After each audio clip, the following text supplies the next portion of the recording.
The COVID-19 has become the major pathogen of an emerging respiratory disease outbreak. The transmission is occurring through respiratory droplets from coughing and sneezing. When an infected person coughs or sneezes, droplets of saliva, mucus, or other bodily fluid droplets may, if you touch them and then touch your face, you can become infected as well. Each patient transmits the infection to an additional approximately 2.5 individuals. The COVID-19 can enter your body through your nose and mouth, can travel to your pharynx, and then the virus enters your lungs through trachea and bronchi.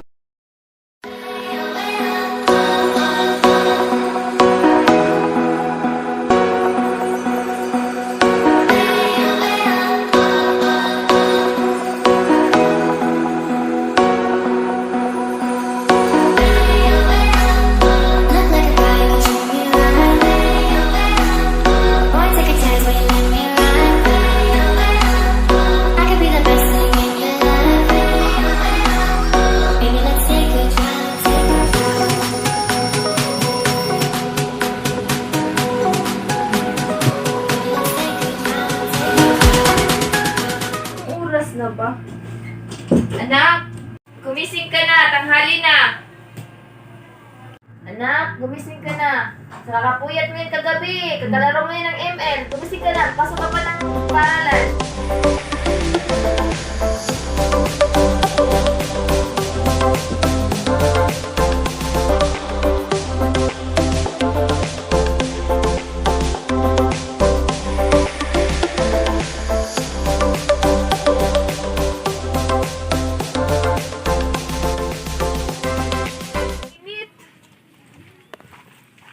Sige na, alas na po ako na eh. Mag-iingat ka, anak, ha? Sige. Naku, ang init ang panahon ngayon.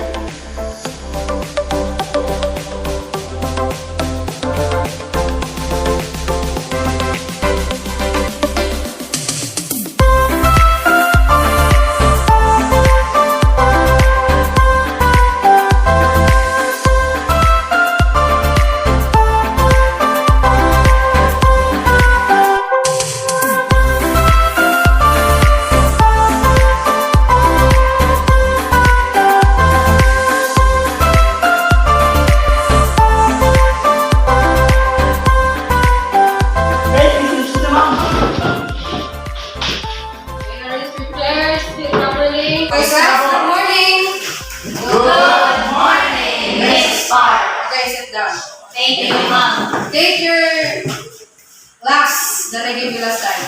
Open it on page 2. Our topic for today is all about stress. Who can define stress? Miss Arkia. It is a physical, chemical, or emotional factor that bodily or mental tension and may be a factor in motion. Very good. Okay. Who can give me an example of stressors? Ma'am! Can you give me? Okay, Mr. Ihara. Financial problems. Okay, Mr. Boss. Conflict with family. Mr. Collins. Conflict with friends. Okay, that's good. Good. How about give me an example of physical activities that can use stress? Anyone from the class? What is it? Sports.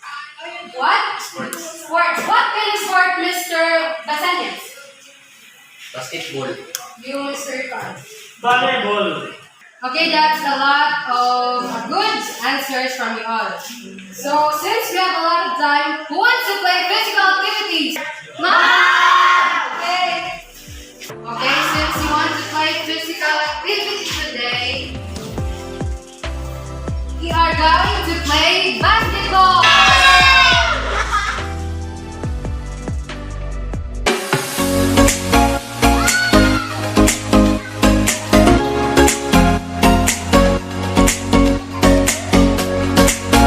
Kaya mananalo sa laro ito, bibigyan ko ng 1 point sa aking subject.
na to? Community quarantine is hereby imposed in the entire of Metro Manila. Yes! Oh anak, ba't ka nandito? Wala ka bang pasok? Tingnan mo nga, Nay. Ano yan? At kapapasok lang po na balita, isa sa ilalim muli sa Alert Level 3 ang Metro Manila simula po yan sa Lunes. Ibig sabihin, wala kayong pasok. Oo, Nay.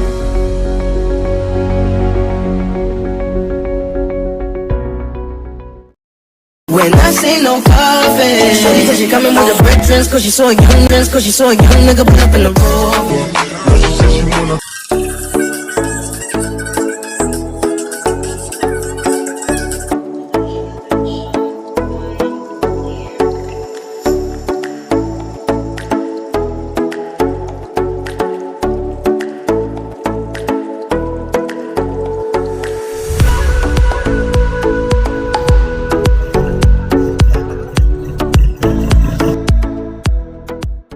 Op. Saan ka pupunta?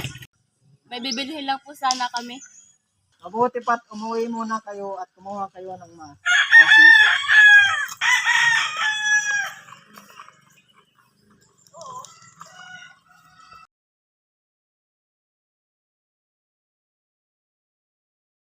Bukod po sa blended learning at online distance learning, isang paraan pa ng pag-aaral ngayong may pandemya ang modular distance learning. Dito ang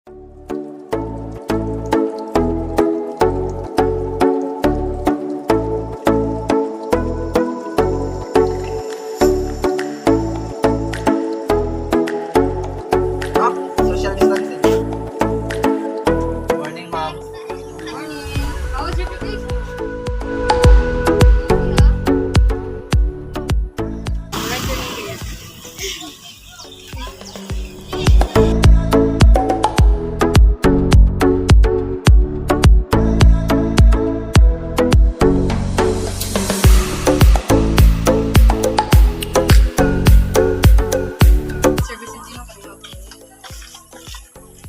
Okay, first, this one natin.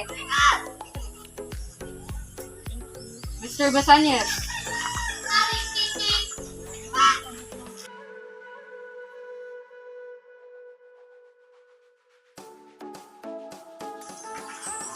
Thank you for your cooperation.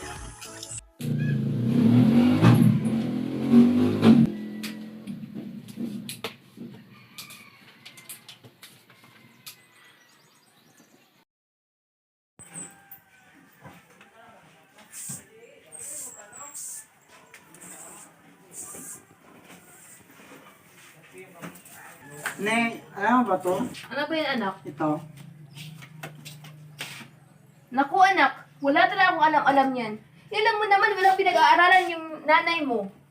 Tsaka di ko naman yan gawain yung magsagot ng mga module mo.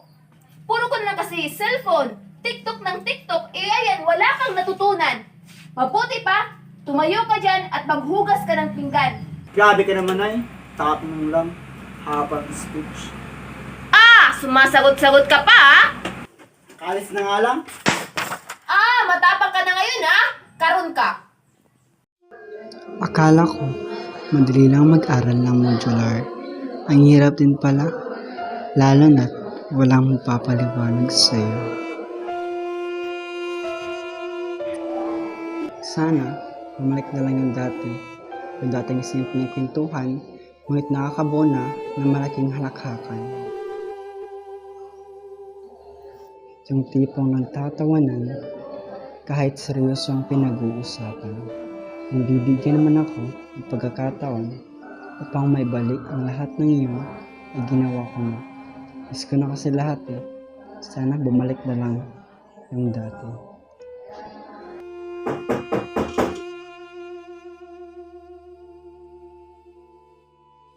Okay ka lang ba, anak? Sorry, anak, ha, napagalitan kita kanina. Hindi ko naman yung sinasadya eh. Sobrang kong pagod yun. Alam mo ba? Tapos ako pa ipasagutin ng mga module mo.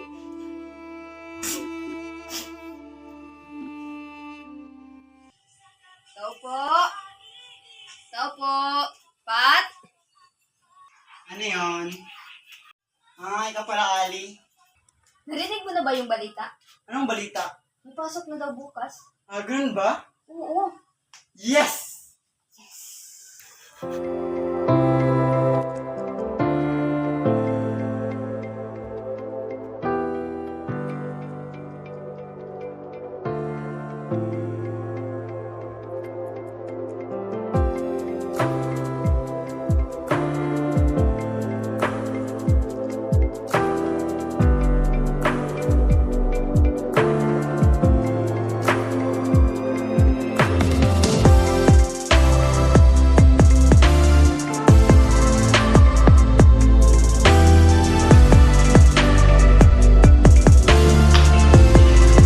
Good morning, class. Good morning, ma'am. Okay, welcome to the first day of limited face-to-face classes. I am your new advisor for this school year 2021 and 2022. Welcome back. Thank you, ma'am. By the way, I am your class advisor, Miss Nina Cruz, and I will be handling PE and Health 11. Okay, for today, please introduce yourself one by one. Okay, Miss, please start. Good morning, Mom. Good morning, classmates. My name is Joanne Gabriel Colbos.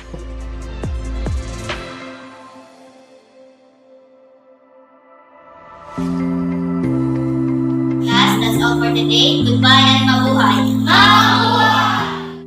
Yes, sa wakas, may naintindihan na rin ako. Oo nga, mabuti pa yung face-to-face. Dahil mas marami tayong matutunan. Ang sarap ng pangalan ng face-to-face classes. Oo, Ma'am. Mas mabuti na may dalawang magpapaintindi sa video natin. Sana ganito na lang lagi. Oo, Ma'am. Hoy! Anong ginagawa mo dyan? Parang nagkaramdam ko eh. Mahirap ba sa'yo ang modular? Oo, syempre, wala akong naintindihan sa mga natin eh. Halika! Despite the pandemic that we encountered, pandemic still served as our biggest lesson in life. We learned to fight alone. We learned to know our self-worth. We had realized that no time must be wasted for such things in this world. At higit sa lahat, natuto kami kung gaano kaimportante ang patnubay ng mga guro sa amin.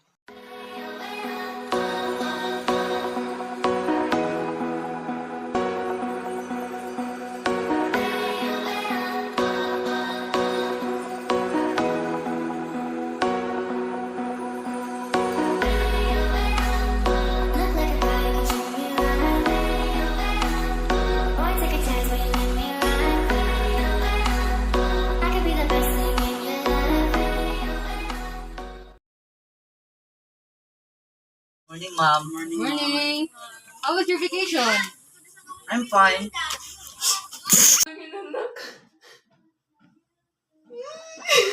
Volleyball, mga sports. Idadala! Ay, ang lang na sports! Ikaw eh! Ang yan, pagkaka mo!